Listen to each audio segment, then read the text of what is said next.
Good morning বন্ধুরা, তোমরা সব কেমন আছো? আমার চ্যানেল ঘরে ও বাইরে রত্নায় আমি পিউ। সকাল সকাল বেরিয়ে পড়েছি বেটুরামকে নিয়ে। যাব আজকে আমার বেটুরামের মামার বাড়ি, মানে আমার বাবার বাড়ি।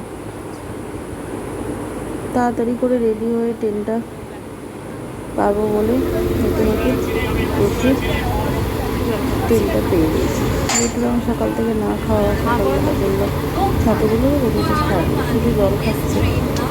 7:30 7:35 থেকে ট্রেনটা ঢুকে গেছিলো। আর এদিকে আমার খিদে পেয়েছে, চিড়ে ভাজা খেতে শুরু করেছে। প্লেন চিড়ে ভাজাটা কিন্তু বেশ খেতে ভালো লাগে। খিদেও পেয়েছে। বেটুরামকে বললাম একটু খাওয়া বাবা, একটুখানি শুধু হাতে করে তুললো, আর কিছু খেলো না। যাই হোক, আমি খিদে পেয়েছে, আমি খেয়ে নিই।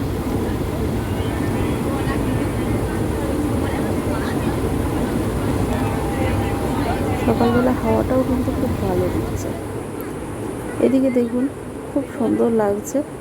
ফাঁকা মাঠের মধ্যে দিয়ে যাচ্ছি। পটল চাষ, বাদাম চাষ, লঙ্কা চাষ, উচ্ছে চাষ, বেশ ভালো লাগছে। ছেলের তো খুব মজা লাগছে। আর ফাঁকা মাঠের মধ্যে দিয়ে যাচ্ছি। সকালবেলা কিন্তু হাওয়াটা কিন্তু বেশ ভালো লাগছে। হ্যাঁ, 6:30 7টা থেকেই দেখছি এত রোদ উঠেছে, কি বলবো। কিন্তু হ্যাঁ, এই ফাঁকা মাঠের মধ্যে দিয়ে যখন যাচ্ছি, ঠান্ডা হাওয়াটা এত সুন্দর লাগছে, কি বলবো, বেশ ভালো লাগছে। এবার নামার পালা। অলরেডি নেমে পড়েছি। তাড়াতাড়ি করে টোটো ধরে বাস স্ট্যান্ডে এসেছি। যাই হোক, মা বেটায় বসতে পেরেছি, সিট পেয়ে গেছি। বাসটা এখন একটু ছাড়তে দেরি আছে। বেটুরামকে বললাম তুমি সকাল থেকে না খেয়ে আছো, কলা খেয়ে নাও। ওকে কলা কিনে দিয়েছি, কলা খাচ্ছে। প্রচণ্ড ঘেমে গেছি। বাস স্ট্যান্ডের ভেতরেই বাস এখন দাঁড়িয়ে আছে, বাস ছাড়েনি। যাই হোক, খুব কষ্ট হচ্ছে গরমে। অবশেষে বাস স্ট্যান্ডের ভেতর থেকে বাসটা ছেড়ে বেরোচ্ছে। এখন 9:30 9:45 এরকম কিছু একটা বাজবে, 10টার মতন ঘড়িতে। তো এখন থেকেই দেখে মনে হচ্ছে ভর্তি দুপুরবেলা রোদটা, মানে এখন থেকে এত রোদটা গরমটা লাগছে। যাই হোক, অবশেষে বাসটা কিন্তু ছেড়ে দিয়েছে। বেশ ভালো লাগছে, ঠান্ডা হাওয়াটা দিচ্ছে। আর এদিকে আমার বেডরুমের কিন্তু বেশ মজা লাগছে, বেশ আনন্দ হচ্ছে। আর কতক্ষণ, বারবার জিজ্ঞাসা করছি মা আমি আর কতক্ষণ পর নামবো। আমি বললাম আর একটুখানি, বেশিক্ষণ না। যাই হোক, বাস স্ট্যান্ডের ভেতরে বলছি, সরি, তেল পাম্পের ভেতরে তেল নিতে ঢুকেছে বাসটা। আর চোখে পড়েছে আমার বেডরুমে এই ফুল গাছটা কিন্তু খুব সুন্দর দেখতে। ডিপ অরেঞ্জের সাথে হালকা অরেঞ্জ, দুধে হালকা কালার, বেশ ভালো লাগছে। অরেঞ্জের সাথে দুধে হালকা কালার, বেশ সুন্দর লাগছে গাছটা। যাই হোক, আমি জানি না গাছটার কি নাম। থোকা থোকা ফুল ফুটেছে, অপূর্ব সুন্দর দেখতে লাগছে। মা সঙ্গে সঙ্গে বলছেন মা তাড়াতাড়ি ছবি তোলো।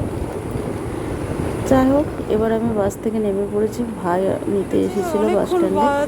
অবশেষে বাড়ি ঢুকলাম। এই রোদ গরমে যে এত কষ্ট হচ্ছে, তাও একটু লাইন জ্যামে পড়েছিল বাসটা। অবশেষে বাড়ি ঢুকেছি।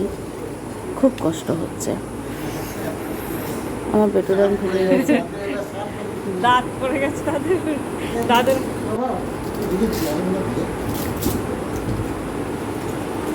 ঘরগুলো কি ঠান্ডা, শালা বাইরেটা কি। একটু বসে পড়েছি। মা দিয়েছে শরবত, শরবত খেতে বসে পড়েছি। বেটুরামকে বললাম তুই একটু খা। রোদ থেকে এসে শরবতটা খেতে কিন্তু বেশ ভালো লাগছে।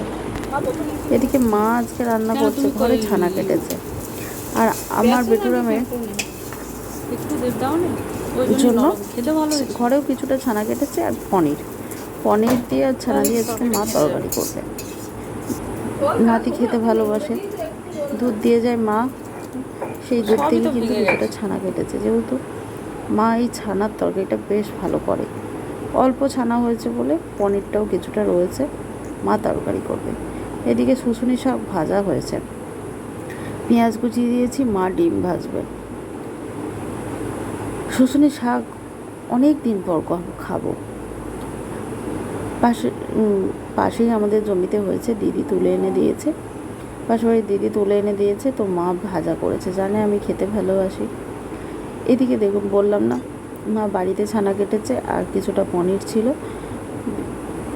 মা কিন্তু বেশ সুন্দর একটা তরকারি করেছে, লেবু দিয়ে ছানাটা কেটেছে, তরকারিটা কিন্তু বেশ স্বাদ হয়, তার সাথে পনির দিয়েছে, দারুণ সুন্দর হয়েছে তরকারিটা, দেখতেও যেরকম হয়েছে মা কিন্তু অসাধারণ করেছে।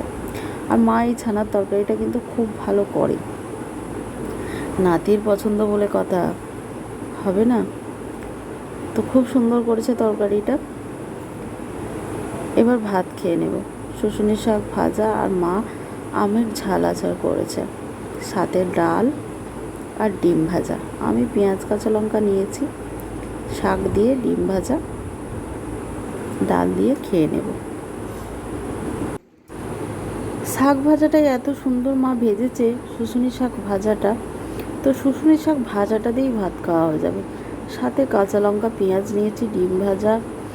আমি পনিরের তরকারি খুব একটা ভালোবাসি না, মাকে বললাম অল্প দাও। মাছ মানে ছানার তরকারিটা টকটক করা খেতে ভালো হয়েছে, সাথে ডাল আর এই শাক ভাজা। আমার শাকটা দিয়েই আজকে ভাত খাওয়া হয়ে যাবে, এত সুন্দর করেছে। আর সাথে মা কিন্তু পনিরের তরকারিটাও বেশ ভালো করেছে, খুব সুন্দর খেতে হয়েছে। অনেক দিন পর খেয়ে দিয়ে একটু রেস্ট নিয়ে নিলাম, বেরিয়ে পড়েছি একটু আমাদের পাড়া দিয়ে।